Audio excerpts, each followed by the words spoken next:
প্রিয় দর্শক, ঈদ মোবারক। ঈদের এই আনন্দঘন মুহূর্তে কীর্তিমানের গল্পকথা অনুষ্ঠানের একটি বিশেষ পর্ব নিয়ে আপনাদের সামনে হাজির হয়েছি। আর আমাদের এই বিশেষ পর্বে যিনি উপস্থিত আছেন তিনি একজন বিশেষ ব্যক্তিত্ব, একটি অঙ্গনের কিংবদন্তি তুল্য মানুষ। ছাত্রজীবনে তিনি ছিলেন তুখোড় ছাত্রনেতা, পরবর্তীতে কর্মজীবনে তিনি বাংলাদেশের চলচ্চিত্রের একজন কিংবদন্তি তুল্য মানুষ হয়ে উঠেছেন। এই মানুষটি হচ্ছেন আমাদের সকলের প্রিয়, দেশের বিশিষ্ট চলচ্চিত্র অভিনেতা, চলচ্চিত্র পরিচালক, প্রযোজক, বীর মুক্তিযোদ্ধা মাসুদ পারভেজ সোহেল রানা। আপনাকে আমাদের অনুষ্ঠানে স্বাগতম এবং ঈদ মোবারক। ঈদ মোবারক আপনাকেও এবং যারা আজকের এই অনুষ্ঠান দেখছেন দেশে এবং বিদেশে, তাদের সকলের প্রতি আমার ঈদ মোবারক। আমরা ঈদের সময় কথা বলছি, ঈদ কেমন কাটছে? এটা আসলে সত্যি কথা বলতে গেলে সেটা হচ্ছে যে এক সময় ঈদটা ছিল আমাদের, মানে আমি যখন ছোট ছিলাম তখন ঈদটা ছিল আমাদের জন্য ভীষণ আনন্দের। হইচই করে সারাদিন হইচই করে বেড়াতাম, অথবা সকালবেলা উঠে গোসল করে নতুন কাপড় চোপড় পরে তারপরে নামাজে যাওয়া, নামাজের পরে ঈদ মোবারক করা। আসলে বাসায় এসে বাবা মাকে সালাম করার অর্থটা হচ্ছিল তখন আমাদের কাছে যে সালামি পাওয়া, মানে টাকাটা 1 টাকা দিক 8 আনা দিক যাই দিক, ওইটাই ছিল আমাদের। হ্যাঁ, ওইটা নিয়েই আমরা দৌড়ে বেরোতাম। এবং তখন বেশিরভাগ বিক্রি হতো কটকটি, আর বেশিরভাগ বিক্রি হতো আইসক্রিম। 2 পয়সা দামের আইসক্রিম, 1 আনা দামের আইসক্রিম। 1 আনা দামেরটা ছিল সাদা, ওরা বোধহয় দুধ আইসক্রিম, আর 2 পয়সাটা সেটা হচ্ছে লাল। সেটা শুধু চিনি দিয়ে বোধহয় কী করে বানাতো আল্লাহ জানে। ওই আইসক্রিম খাওয়া নিয়ে হইচই করতাম সারাদিন।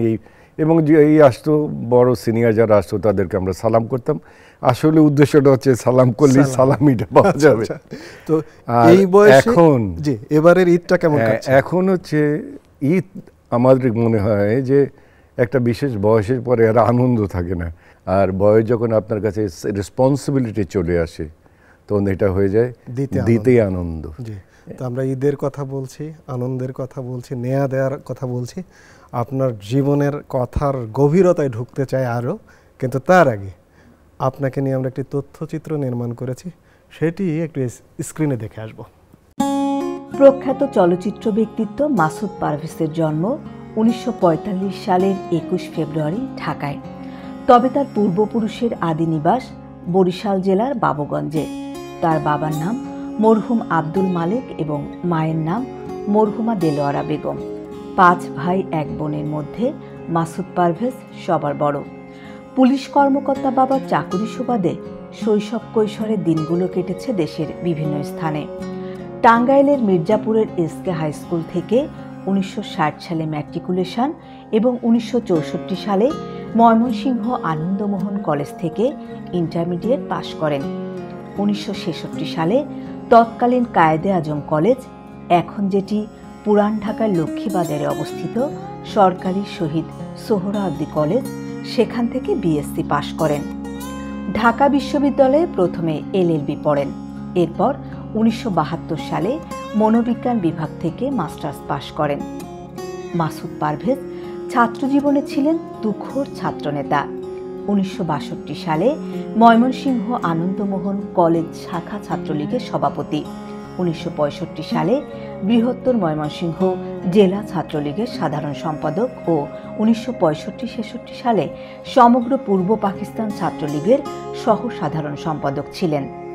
স্বাধীনতার পর 1972-73 মেয়াদে প্রথম ডাকসু নির্বাচনে ডাকসু এবং সকল হলে ছাত্র ইউনিয়ন নির্বাচিত হলেও একমাত্র ইকবাল হল ছাত্র সংসদে ছাত্রলীগের প্যানেল থেকে মাসুদ পারভেজ ভিপি নির্বাচিত হন। স্বাধীনতা পূর্ব সকল ছাত্র আন্দোলনে সামনের সারিতে থেকে নেতৃত্ব দিয়েছেন তিনি। ছাত্রনেতা মাসুদ পারভেজ 1971 সালে আমাদের মহান স্বাধীনতা যুদ্ধে একজন অকুতভয় বীর মুক্তিযোদ্ধা। স্বাধীনতার পর কর্মজীবনে চলচ্চিত্র ক্যারিয়ার নিয়ে ব্যস্ততা সত্ত্বেও তিনি দীর্ঘদিন বঙ্গবন্ধুর আদর্শের আওয়ামী লীগ রাজনীতির সাথেই নানাভাবে যুক্ত ছিলেন। একাধিকবার জাতীয় সংসদ নির্বাচন করবার সুযোগ পেয়েও নানা কারণে নির্বাচন করা হয়ে ওঠেনি। 2012 সালে সাবেক রাষ্ট্রপতি এইচ.এম. এরশাদের আমন্ত্রণে আনুষ্ঠানিকভাবে জাতীয় পার্টিতে যোগ দেন এবং প্রেসিডিয়াম সদস্য পদে অধিষ্ঠিত হন তিনি। এরশাদের মৃত্যুর পর আবার 2020 সালের শেষ দিকে পদত্যাগপত্র পাঠিয়ে জাতীয় পার্টির রাজনীতি থেকে অবসর নেন তিনি। 1972 সালে নিজের ক্যারিয়ার এবং স্বাধীন দেশের চলচ্চিত্রকে একটি ভিত্তির উপর দাঁড় করানোর জন্য শুরু করেন চলচ্চিত্র প্রযোজনা ব্যবসা। চাষী নজরুল ইসলামের পরিচালনায় তার প্রযোজনায় 1972 সালে বাংলাদেশের প্রথম পূর্ণাঙ্গ মুক্তিযুদ্ধভিত্তিক চলচ্চিত্র ওরা 11 জন নির্মাণ করে মুক্তিযুদ্ধের চলচ্চিত্রের ইতিহাসে স্থান করে নেন তিনি। বাংলার স্বাধীনতা আনতে যারা, আমরা তোমাদের ভুলবো না, আমরা তোমাদের ভুলবো না। 1973 সালে সোহেল রানার নাম ধারণ করে কাজী আনোয়ার হোসেনের বিখ্যাত কাল্পনিক চরিত্র মাসুদ রানার একটি গল্প অবলম্বনে মাসুদ রানার ছবির নায়ক হিসেবে আত্মপ্রকাশ করেন এবং একই ছবির মাধ্যমে তিনি মাসুদ পারভেজ নামে পরিচালক হিসেবে যাত্রা শুরু করেন। এরপর আর তাকে পেছনে ফিরে তাকাতে হয়নি, একের পর এক চলচ্চিত্রে অভিনয় করতে থাকেন।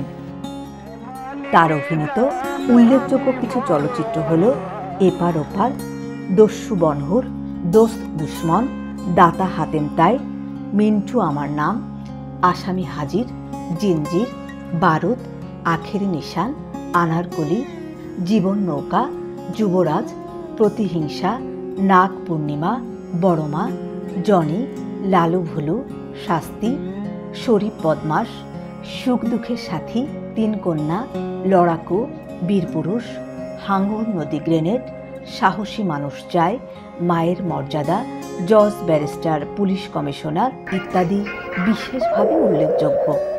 নিজস্ব স্টাইলে অভিনয় করে এদেশের চলচ্চিত্রে তৈরি করেন এক ভিন্ন ধারার। অভিনয়ের পাশাপাশি চলচ্চিত্রের সাজ পোশাকেও একটি মার্জিত রুচির পরিচয় দেন, যা এদেশের চলচ্চিত্র দর্শকের নিকট দারুণ গ্রহণযোগ্যতা পেয়েছিল। অভিনয় করেছেন প্রায় 250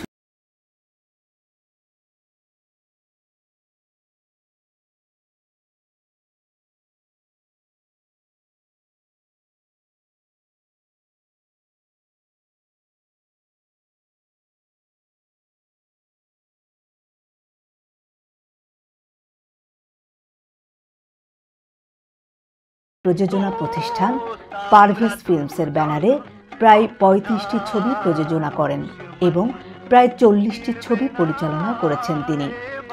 এছাড়া তিনি একাধিক চলচ্চিত্রের কাহিনী, চিত্রনাট্য ও সংলাপও লিখেছেন। এক সময়ের তুখোড় ছাত্রনেতা মাসুদ পারভেজ চলচ্চিত্রের নানা সংগঠনেও বলিষ্ঠ নেতৃত্ব দিয়ে এই অঙ্গনে প্রাণ সঞ্চার করেন। 1972 থেকে 1975 সাল পর্যন্ত প্রযোজক সমিতির প্রতিষ্ঠাতা সাধারণ সম্পাদক ছিলেন তিনি। এছাড়া চলচ্চিত্র শিল্পী সমিতির প্রতিষ্ঠাতা সদস্য, 2 বার প্রযোজক পরিবেশক সমিতির সভাপতি, পরিচালক সমিতির প্রতিষ্ঠাতা সদস্য ও 2 বার পরিচালক সমিতির সভাপতি সহ চলচ্চিত্র সংশ্লিষ্ট প্রায় সবগুলো সংগঠন প্রতিষ্ঠা ও নানা সময়ে সংগঠক হিসাবে চলচ্চিত্রের কল্যাণে অপরিসীম ভূমিকা রাখেন তিনি। চলচ্চিত্র শিল্পী, কলাকুশলী, নির্মাতা তৈরিতেও তার অবদান অবিস্মরণীয়। মাসুদ পারভেজ চলচ্চিত্রে অভিনয়ের স্বীকৃতি হিসেবে বিভিন্ন সময়ে নানা পুরস্কারে ভূষিত হয়েছেন। 1996 সালে অজান্তে চলচ্চিত্রের জন্য শ্রেষ্ঠ অভিনেতা হিসেবে জাতীয় চলচ্চিত্র পুরস্কার লাভ করেন। 2003 সালে সাহসী মানুষ চাই চলচ্চিত্রের জন্য শ্রেষ্ঠ পার্শ্ব চরিত্র অভিনেতা হিসেবে জাতীয় চলচ্চিত্র পুরস্কার পান। 2019 সালে বাংলাদেশের চলচ্চিত্রে অসাধারণ অবদানের জন্য জাতীয় চলচ্চিত্র পুরস্কারের আজীবন সম্মাননায় ভূষিত হন। ব্যক্তিগত জীবনে তার স্ত্রী ডাক্তার জিনাত পারভেজ এবং একমাত্র সন্তান মাসরুর পারভেজ জিবরানকে নিয়ে তার পরিবার। পুত্র জিবরানও চলচ্চিত্র পরিচালনা ও অভিনয়ের সঙ্গে যুক্ত। প্রযোজক, পরিচালক ও অভিনেতা, সব ক্ষেত্রেই সফল তিনি।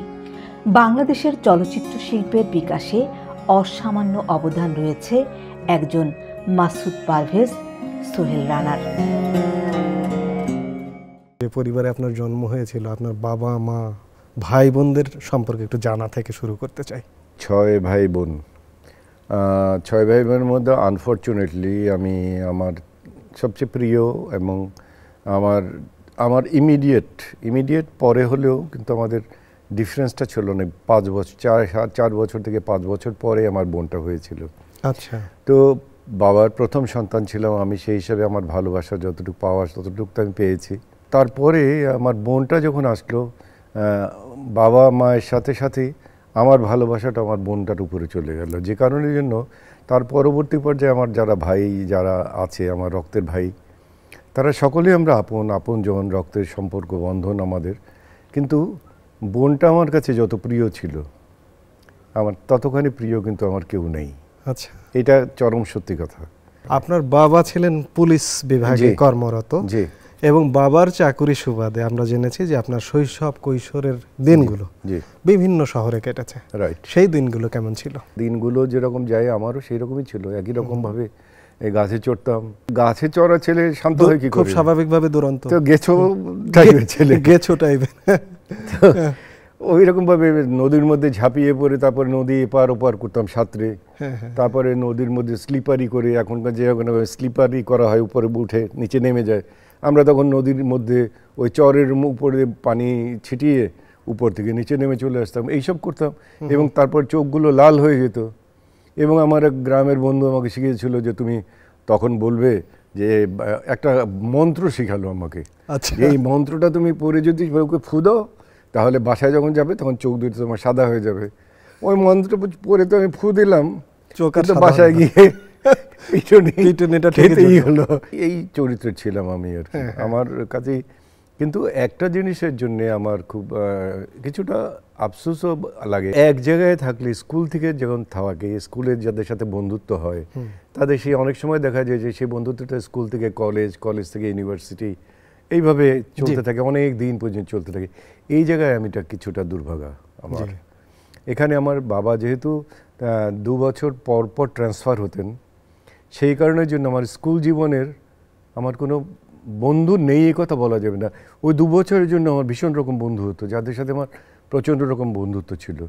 কিন্তু 2 বছর পরে যখন আমি আর এক জায়গায় চলে যেতাম, আর এক স্কুলে ভর্তি হতাম, তখন তো সেটা থাকতো না। তখন আবার আর একজন বন্ধু আসতো, এবং এমনিভাবে করতে করতে আমার সে অতীত বন্ধুরা সব বিস্তৃতির মধ্যে চলে গেল। আচ্ছা আচ্ছা। এবং আমি কলেজ জীবনের কিছু বন্ধু, কলেজ জীবনে আসার পরে কিছু বন্ধু আমার হলো, যারা পরবর্তী পর্যায়ে ঢাকা বিশ্ববিদ্যালয় পর্যন্ত এসেছে। কিন্তু বন্ধু যে একবার হবে আপনার, তার সাথে আপনার 10 বছর 20 বছর পর্যন্ত দেখা নাও হতে পারে, আপনার সাথে টেলিফোনে কথা নাও হতে পারে, but still he is in your heart.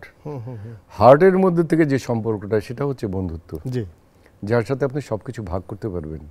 যেটা আপনি কারোর সাথে ভাগ করতে পারেন না, সেটা হয়তো তার সাথে ভাগ করতে পারবেন। বাবা মা কারোর সাথে ভাগ করতে পারবেন না। খুব ছোটবেলায় রাজনীতির হাতে খড়ি হয়। আমি কলেজ জীবনে যখন ঢুকি, ফার্স্ট ইয়ারে যখন ঢুকি, তখন ছাত্রলীগে আমি জয়েন করি। কখন কিভাবে? এই 1960-তে। আচ্ছা, সেটা 1960-তে ছাত্রলীগে জয়েন করি। আপনি ওই বছরই ম্যাট্রিক পাস করেছেন? হ্যাঁ, ওই বছর মেট্রিক পাস করে কলেজে গেলাম।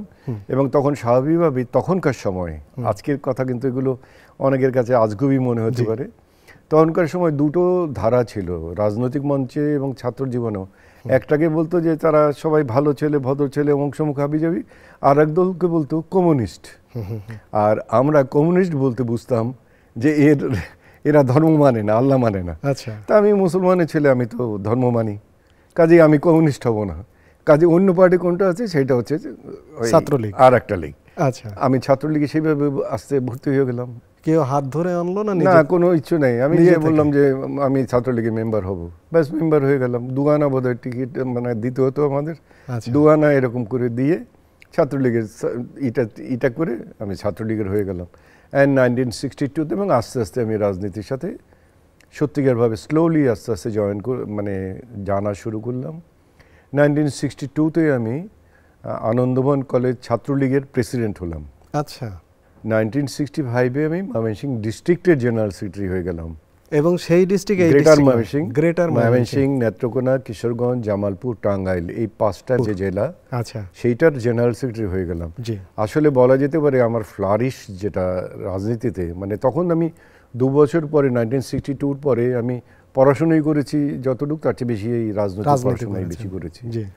আমি কেন্দ্রীয় ছাত্রলীগের তৎকালীন পূর্ব পাকিস্তান ছাত্রলীগের এজিএস আমার পোস্টের কারণের জন্য ময়মনসিংহ জেলা যেহেতু 5টা জেলা মিলে, সেহেতু তার জন্য পদাধিকার বলে। অন্য জনরা কিন্তু পদাধিকার বলে আসেনি, 1-8 জন আসতে পারে। এই পদাধিকার বলে ওখানে 66-এ আসলাম এবং 66-এর পরবর্তী পর্যায় থেকে আমি ইকবাল হলে সুযোগ পেয়ে গেলাম। ঢাকা বিশ্ববিদ্যালয়ে ভর্তি হলেন কবে?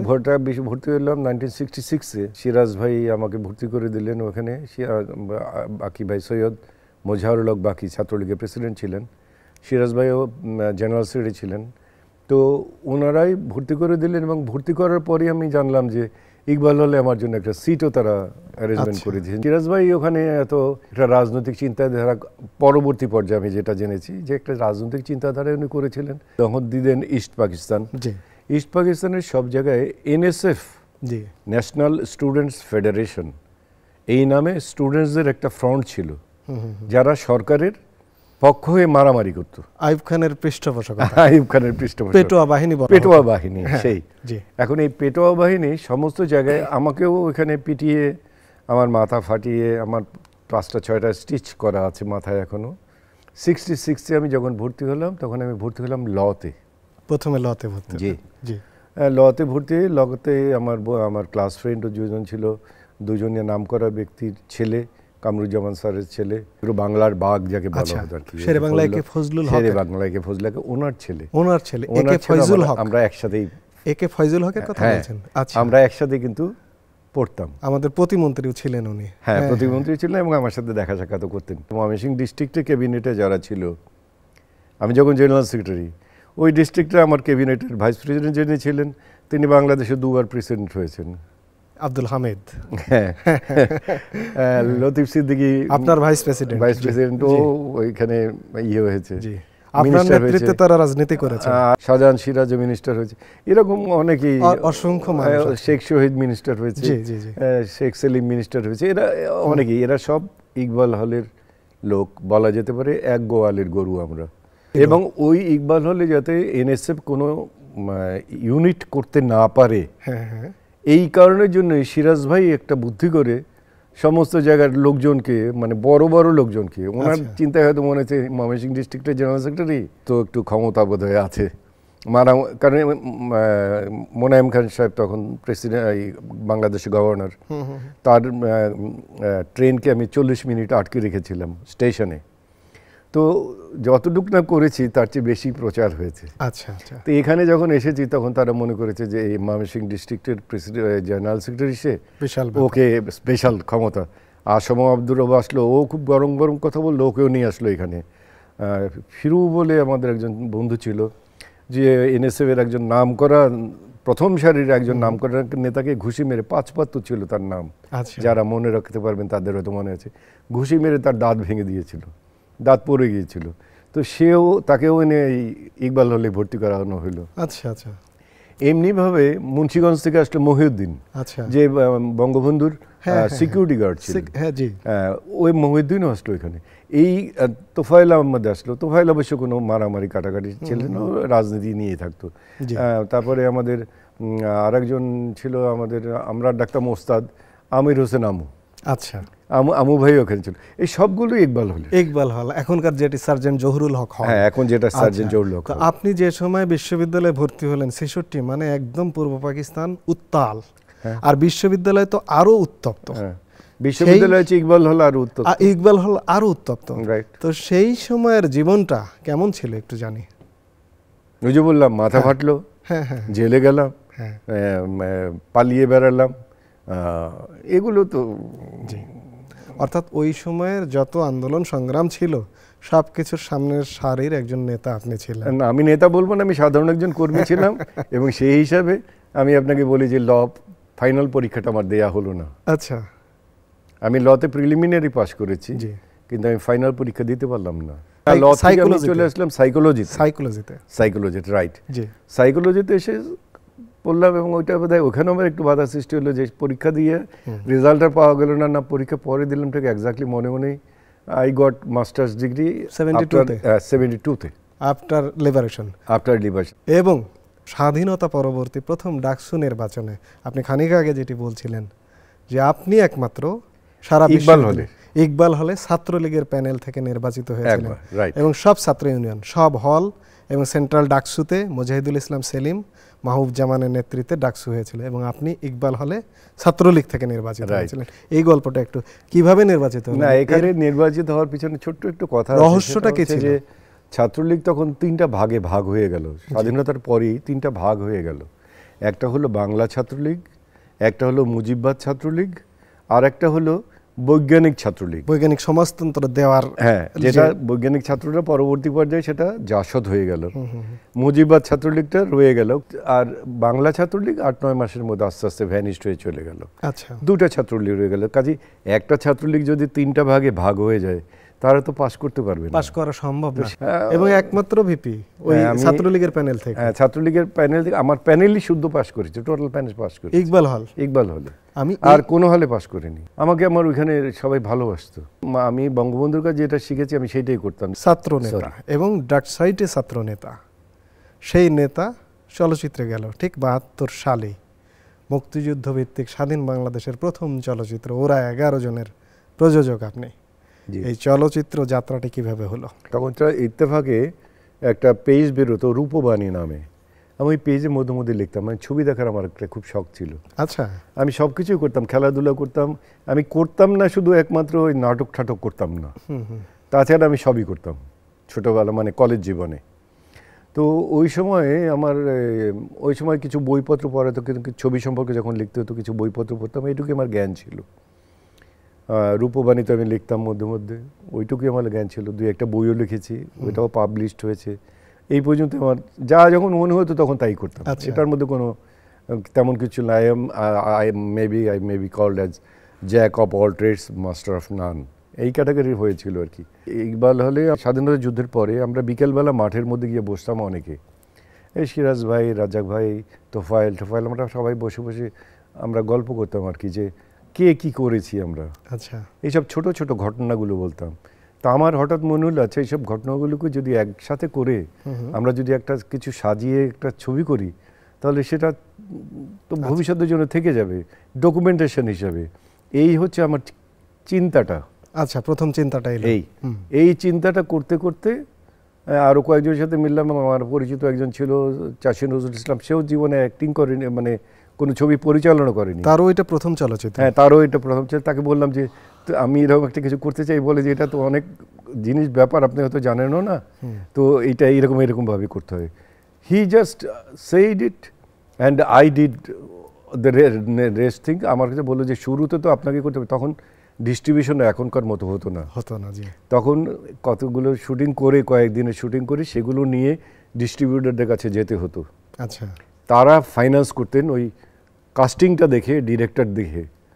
তারা বলতেন যে তোমারটা 10 বছরের জন্য আমি নেব, তোমাকে আমি 10 লাখ টাকা দেবো, বা 5 বছরের জন্য নেব। র ফুটেজগুলো দেখে ছবি, এই যেমন এই ছবিটা দেখছি, এই ছবিটা দেখছি, এই ছবিটা, এই ছবিগুলো বড় বড় করে নিয়ে যাওয়া হতো। আচ্ছা, এইটা দেখে, এবং তখন তো নাম করা কে, আচ্ছা এই রাজ্জাক আছে, আচ্ছা ডিরেক্টরকে কাজী জহির আছে, আর ডিরেক্টরকে জহির রায়হান আছে, মানে তার তখনকার মার্কেট যাদের, ওরা তো তাদের জানতো।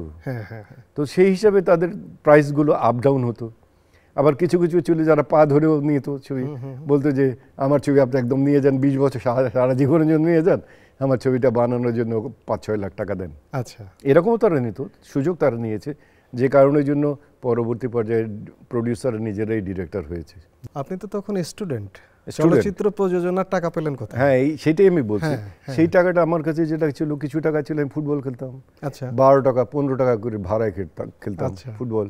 আমি ঢাকা ইউনিভার্সিটি ইকবাল হলে ফুটবলের ব্লু, কাজে আমি মোটামুটি ভালোই ফুটবল খেললাম, ক্রিকেট টিমের ক্যাপ্টেন। আচ্ছা। আমি মোটামুটি বোধহয় ভালোই খেলতাম তখন।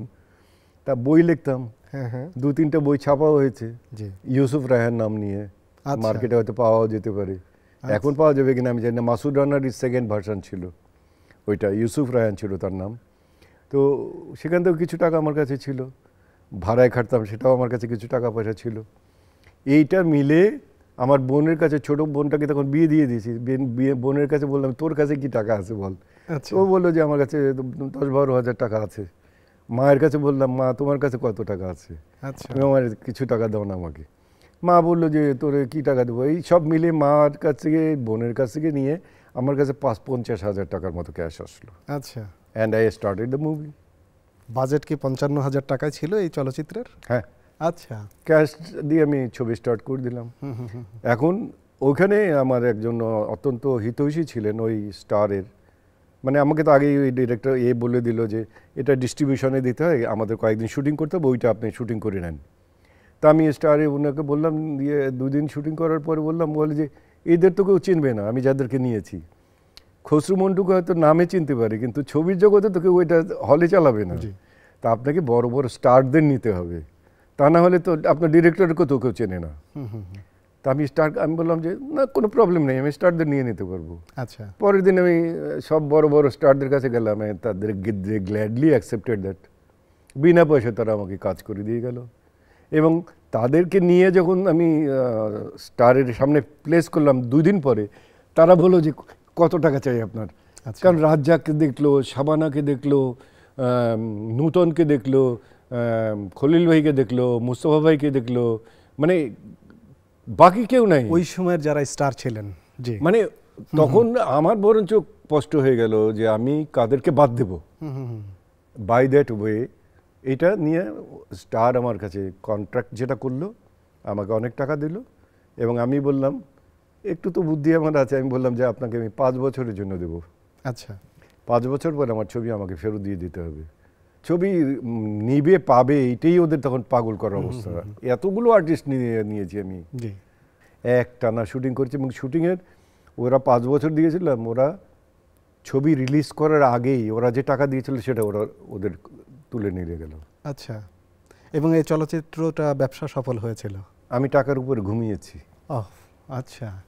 তাহলে কি আপনি এই চলচ্চিত্রেই কি একটা মধুর সন্ধান পেলেন, যার কারণে আরো চলচ্চিত্রে? না, এটা মধুর সন্তান আমি নিবিড়ভাবে যুক্ত হলেন? এটা বলবো না, কারণ নেতা অভিনেতা হয়ে গেল কেন? না, এইটার মধ্যে ছোট্ট একটু গল্প আছে, খুব ছোট্ট। আচ্ছা। সেটা হচ্ছে যে কোনো যেন আমার শত্রুরাই হোক অথবা আমার মিত্ররাই হোক, কেউ বঙ্গবন্ধুকে ওরা 11 জন ছবিটা দেখিয়েছিল। আচ্ছা। স্বাধীন বাংলাদেশের প্রথম ছবি, মুক্তিযুদ্ধের ছবি না, শুধু স্বাধীন বাংলাদেশের প্রথম ছবি। জি। বঙ্গবন্ধু এটাকে দেখে আমি আবার যখন ওনার সাথে দেখা করতে গেলাম, উনি আমাকে আগেও চিনতেন, 2-1 সময় ওনার মুখের দিকে তাকিয়ে তো আমরা কখনো কথা বলতে পারিনি। আমরা কথা বলতে পারতাম না, কেউই কথা বলতে পারতাম না। আমাকে যদি কেউ জিজ্ঞেস করে আজকেও যে তুমি বঙ্গবন্ধুকে সামনাসামনি দেখেছো, আমি কিন্তু তার সামনাসামনি তার চোখের থেকে চাকিয়ে চোখ খোলা অবস্থায় আমি দেখিনি। তাহলে তুমি কীভাবে দেখেছো? আমাদের সাথে কথা বলছে, আরেকজনের দিকে তাকিয়ে যখন কথা বলছে আমি তখন দেখেছি, আরেকজনের সাথে কথা বলছে আমি তখন দেখেছি, আমার দিকে কথা বলছে, 1 সেকেন্ড দেখার পরে আমার মাথা জি ভাই, জি ভাই, এর বাইরে তো আমি 100% ক্লিয়ার। অর্থাৎ আপনার এই কথাটা এটি যে একটা বিশাল ব্যক্তিত্বের সামনে দাঁড়িয়ে চোখে চোখ রেখে কথা বলার মতো সাহস আপনাদের ছিল? আমাদের না, তখন ছাত্র নেতারা, ছাত্র রাজনীতিবিদদের, অন্য পার্টির জন্য বলবো, তারাও তাদের নেতাদের চোখের দিকে তাকিয়ে, এনএসএফ ছাড়া তারা কথা বলতো না, তারা সম্মান করতো তাদের নেতাদের। বঙ্গবন্ধু আমাকে দেখে উনি আমাকে বুকে জড়িয়ে ধরলেন। আচ্ছা। আমার পাওনাটা আমার মিটে গেল, আমার তো আর কোনো কিছু চাওয়া রইল না। উনি আমাকে বুকে জড়িয়ে ধরে বললেন ভালোই তো বানাইছস, আচ্ছা, থেকে যায় ওখানে। I took as order of my leader. নির্দেশনা পেয়ে গেলেন, নেতা নির্দেশনা পেয়ে অভিনেতা হয়ে গেল। পরেই আমি এসে সেকেন্ড ছবি স্টার্ট করলাম, মাসুদ রানা, এবং সেখানে আপনি হিরো, প্রোডিউসার, ডিরেক্টর। নেতা থেকে চলচ্চিত্রে এলেন, তাই আজকে এসে কি মনে হয় না যে আপনার একজন নেতাকে, একজন সুশিক্ষিত এবং একজন দক্ষ নেতাকে রাজনীতি হারিয়েছে? কি মনে হয় এখন এসে? এখানে আমি একটা কথা বলতে চাই ছোট্ট করে, সেটা হচ্ছে যে তুমি যা পেয়েছো তুমি তাতেই খুশি থাকো। মনে রেখো যে এটা তোমার জন্যই লেখা হয়েছিল, আর তুমি যা পাওনি সেটা তুমি মনে করো এটা তোমার কপালে লেখা ছিল না। আই বিলিভ ইন অলমাইটি আল্লাহ। আচ্ছা, এবং আমি যেটা পাইনি সেটার জন্য আমার কোনো দুঃখ নেই। আমি ওটা হাসির বিনিময়ে ওটাকে আমি বিক্রি করে দিয়েছি। আমার যদি কোনো দুঃখ থেকেও থাকে, আমি হাসির বিনিময়ে ওটা বিক্রি করে দিয়েছি। আচ্ছা, ঠিক আছে। মাসুদ পারভেজ হয়ে উঠল চলচ্চিত্রের সোহেল রানা জি। এবং ড্যাশিং হিরো খেতাব পেলেন। তো এই যে এবং একের পর এক চলচ্চিত্র, আপনার প্রচণ্ড ব্যস্ত জীবন, প্রতি বছর 5টা-7টা করে চলচ্চিত্র রিলিজ হচ্ছে, এই জীবনটা কেমন উপভোগ করেছেন বা আজকে এসে কি অনুভূতি হয়? উপভোগ শব্দটা যেটার অর্থে আমি বুঝি, হ্যাঁ, ঠিক সেটা না। বিকজ আমি আমার মাসুদ রানা রিলিজ করার সময় আমার কিছুটা শঙ্কা তো কিছুটা কাজ করেছে। মাসুদ রানা মার্কেটে আসার পরে I became a popular star বলা যেতে পারে 2 নম্বর ছবিতেই। জি। তারপরে আমি 3 নম্বর ছবি করলাম এপার ওপার। এটার পরে আমাকে আর পেছনে ফিরে তাকানোর শব্দটাও বাংলায় বোধহয় হয় না। মানে আমি দ্রুত ধাবমান, মানে আমার আশেপাশে আর কেউ একটা অন্যরকম যাত্রা শুরু হয়ে গেল। এবং তারপরেও কিন্তু রাজনৈতিক মঞ্চে আমার মোটামুটি সম্পর্ক, আপনার অংশগ্রহণ ছিল, আপনি বঙ্গবন্ধুর আদর্শের আওয়ামী লীগের রাজনীতির সঙ্গেই ছিলেন। এবং আমি একটা অর্গানাইজেশনও করেছিলাম তখন বঙ্গবন্ধুকে হত্যার পরে, 1975-এ হত্যার পরে, মানে বঙ্গবন্ধুকে যারা দুষ্কৃতিকারীরা তাকে আমাদের কাছ থেকে কেড়ে নিল, তারপরে বঙ্গবন্ধুর নামও কিন্তু বাংলাদেশে অনেকে নিতে পারতো না, নেওয়া সম্ভব হতো না। জি। তখন আমি একটা অর্গানাইজেশন করেছিলাম বঙ্গবন্ধু সাংস্কৃতিক জোট। সেই অর্গানাইজেশনে আমরা বহুত নাম করা বেশ কিছু ছাত্রলীগের লোকজনও ছিল। আলমগীর বলে আরেকটা ছেলে ছিল যে মারা গেছে, সেও ছিল। অনেক বড় বড় লোক ছিল। তারা উপরে কালচারাল অর্গানাইজেশন ডিক্লেয়ার করা হতো, কিন্তু আমরা ভিতরে কিন্তু রাজনীতি করতাম। কাজেই ওই অর্গানাইজেশনে আমি 20 বছর পর্যন্ত কিন্তু প্রেসিডেন্ট ছিলেন। জি। তারপরে অর্গানাইজেশনটা ভেঙে গেল, দুভাগ হয়ে গেল। একটা হয়ে গেল সাংস্কৃতিক জোট, আর একটা হয়ে গেল সাংস্কৃতিক গোষ্ঠী। আমি গোষ্ঠীটা নিয়ে বেরিয়ে আসলাম। আচ্ছা। আমারই বন্ধু ছিল তখন, সে ফিল্মের ডিরেক্টর, পরবর্তী পর্যায়ে আমার ফিল্মের ডিরেক্টর ছিল Alamgir Kumkum. Alamgir Kumkum became the president there, he became the president here. আপনার নেতাগিরি তো চলচ্চিত্র অঙ্গনে গিয়েও শেষ হয়নি, ওখানেও আপনি নেতৃত্ব দিয়েছেন। না, নেতৃত্ব না, ওখানে আপনি বাংলাদেশের চলচ্চিত্রের যতগুলো সংগঠন আছে সবগুলো প্রতিষ্ঠার সাথে প্রায় জড়িত, এবং সবগুলোতে কোনোটাই প্রেসিডেন্ট ছিলেন, কোনোটাই সেক্রেটারি ছিলেন। এই যে ওখানেও নেতৃত্ব কিভাবে? না, ওরা ভালোবেসে আমাকে ভোট বানিয়েছে। আচ্ছা, আমি এই ব্যাপারে কিছু, ওরা ভালোবাসতো, আজও ভালোবাসে হয়তো। আমি পরিচালক সমিতি, প্রযোজক সমিতি, শিল্পী সমিতি, সবকিছু প্রতিষ্ঠাকাল, পরিবেশক সমিতিও ছিল, ওটারও 2 বছর প্রেসিডেন্ট ছিলাম। জি। এই বয়সে এসে আমার প্রশ্ন যে আপনি যেভাবে জীবনটি, আজকে আপনাকে হয়তো সংসদে দেখতে পেতাম, আপনি সংসদ সদস্য নির্বাচন করবার যে অফার পাননি তা নয়, একাধিকবার অফার পেয়েছেন। আজকে আপনার গাড়িতে ফ্ল্যাগ উঠতে দেখতে পেতাম, কিন্তু আপনাকে পেয়েছি আমরা ড্যাশিং হিরো সোহেল রানা। আজকে যে জীবনটি যাপন করছেন, এই জীবনটি নিয়ে কি আপনি সন্তুষ্ট? কোনো আক্ষেপ আছে কিনা? না, আমার কোনো আক্ষেপ নেই। আমি 100% সন্তুষ্ট। বাংলাদেশ ফিল্ম ইন্ডাস্ট্রিতে আমরা ছেড়ে চলে এসেছি 10 বছর আগে। তারপরে আপনি আমার নামটা তো চেনেন অবশ্যই। তাহলে আমার ওইটার জন্য আমার অভাব, আমার জন্য দুঃখবোধ থাকবে কেন? তার চেয়ে বেশি তো সৃষ্টিকর্তা আমাকে দিয়েছেন। এক নামে আপনাকে চেনে, টেকনাফ থেকে তেতুলিয়া। নামে চেনে না, আমাকে ভালোবাসে। আজকে হয়তো আমি পরন্ত বেলা আমার জীবনের, কিন্তু একসময় তো ছিল যখন আমি হেঁটে গেলে পরে আমি বাজার মার্কেটে যেতে পারতাম না, দরজা জানলা ভেঙে আমার বন্ধুবান্ধবের বাড়িতে যেতে পারতাম না, দোকানে যেতে পারতাম না। আমি মার্কেটিং করলে বাইরে মার্কেটিং করতাম। এবং গত 35-30 বছর আমার বিবাহিত জীবনের পরে আমি কোনো জিনিস আমি কিনিনি। আপনি আজকে যেটা পরা দেখছেন আর যা কিছু দেখছেন আমার শরীরে, সব কিছুই আমার বাইরে কেনা। মানে আমার ওয়াইফ কিনেছে, অথবা আমার ছেলে কিনেছে, অথবা অন্য লোকে কিনেছে। আমি যেতে পারিনি। এখন অবশ্য যেতে পারি, কিছু কিছু জায়গায় যেতে পারি। এখন আর ততটা ক্রেজ তো আর তখন আর নেই। এখন তো মানুষের ক্রেজের অনেক ভাগ বাটোয়ারা হয়ে গেছে। আমার প্রশ্ন ছিল যে আপনি সন্তুষ্ট? হ্যাঁ, আমি সন্তুষ্ট। আজকে এই সন্তুষ্টির জায়গা থেকে ঈদের দিন যেহেতু কথা বলছি, দর্শকদের উদ্দেশ্যে যদি কথা বলেন। আজকের ঈদ আনন্দ শুধু তাদের সাথেই আমরা ভাগাভাগি করে নেব।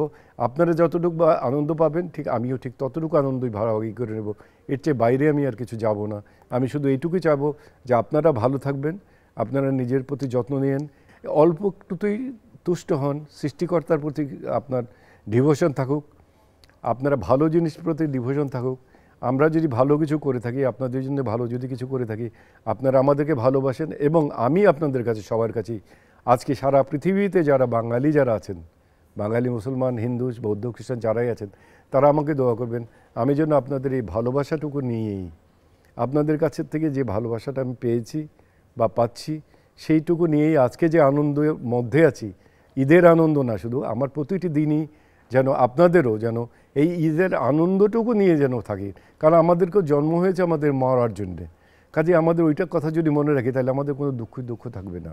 অ্যান্ড থ্যাঙ্কফুল টু অলমাইটি আল্লাহ, যে আল্লাহ আমাদেরকে যে আজকে যে আনন্দ আমরা করছি, তোমারই দয়ায় আমরা আনন্দ করছি। এই আনন্দটা তুমি আমাদের হৃদয়ের মাঝে সব সময়ের জন্য যেন ছড়িয়ে ছিটিয়ে থাকে, এটুকু আমি বলতে পারি। ধন্যবাদ আপনাদেরকে।